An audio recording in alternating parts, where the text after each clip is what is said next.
সন্দেশখালীকে অস্ত্র করে তৃণমূলকে আক্রমণ করেন মোদী, আর পরের দিনই পাল্টা মমতার সুর সপ্তমে। এখানে নাকি মহিলারা সবচেয়ে বেশি নির্যাতিত হন। আমি চ্যালেঞ্জ করে বলছি, Bengal is the only place যেখানে মহিলারা সেফ এবং সেফেস্ট স্টেট। নারী দিবস উপলক্ষে বৃহস্পতিবার কলকাতায় তৃণমূলের মিছিল।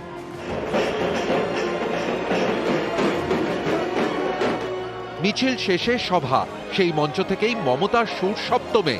তৃণমূল নেত্রীর নিশানায় বিজেপি।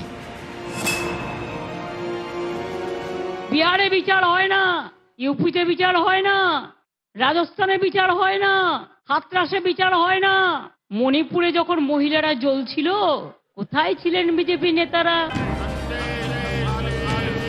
বুধবার বারাসাতে সভা করেন নরেন্দ্র মোদী।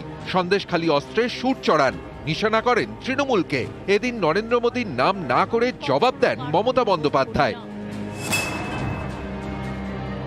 যদি কোনো কিছু অন্যায় হয়েও থাকে, সঙ্গে সঙ্গে আমাদের নলেজে আসলে আমরা সেটা অ্যাকশন নিই। এবং আমি তৃণমূল কংগ্রেস কর্মীদেরও গ্রেপ্তার করতে আমি কখনো কার্পণ্য বোধ করি না। ক্যা পিন্টু বাবু এতনা গুসা কিউ হ্যায়? আপনারা মহিলাদের সম্মানের কথা বলেন, সাক্ষী জলজ্যান্ত প্রমাণ একজন বক্সার, আপনার পার্টির এমপি, তাকে নির্যাতন করার পরেও তাকে বক্সিং বোর্ডের চেয়ারম্যান করে দিলেন। লজ্জা করে না? তারা মহিলা সম্মানের কথা বলেন। শুক্রবার আন্তর্জাতিক নারী দিবস, সেই উপলক্ষে বৃহস্পতিবার কলকাতায় তৃণমূলের মিছিল। মিছিলে হাঁটেন মমতা, অভিষেক। কলেজ স্কোয়ার থেকে ধর্মতলা পর্যন্ত তৃণমূলের মিছিল। মিছিলে যোগ দেন সন্দেশখালীর মহিলারাও।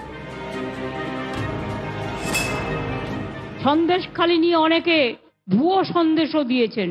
যেভাবে আপনারা কয়েকটা ঘটনা নিয়ে, হতেই পারে হাতের পাঁচটা আঙুল তো সমান নয়, কিছু কিছু জায়গায় অনেক সময় আমাদের নলেজে থাকে না। যদি কোনো কিছু অন্যায় হয়েও থাকে, সঙ্গে সঙ্গে আমাদের নলেজে আসলে আমরা সেটা অ্যাকশন নিই। চারিদিকের মেয়েদের সাথে সাথে সন্দেশখালীর মেয়েরাও যে আজকে এসছে সন্দেশ দিতে, অর্থাৎ মিষ্টি সংবাদ দিতে, আমি সেজন্য তাদেরকেও ধন্যবাদ জানাই। সামনেই লোকসভা ভোট, তার আগে আসরে সব পক্ষ। মোদীর গলায় বারবার নারী শক্তির কথা।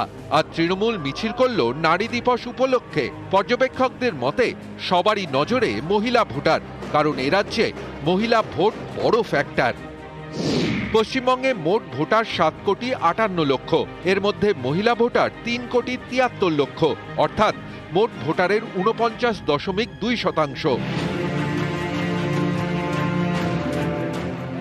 পশ্চিমবঙ্গে মহিলা ভোট যাদের দিকে, তাদেরই বাজিমাত। তাই বাংলার মহিলা ভোটারই এখন সবার টার্গেট। নিউজ 18 বাংলা।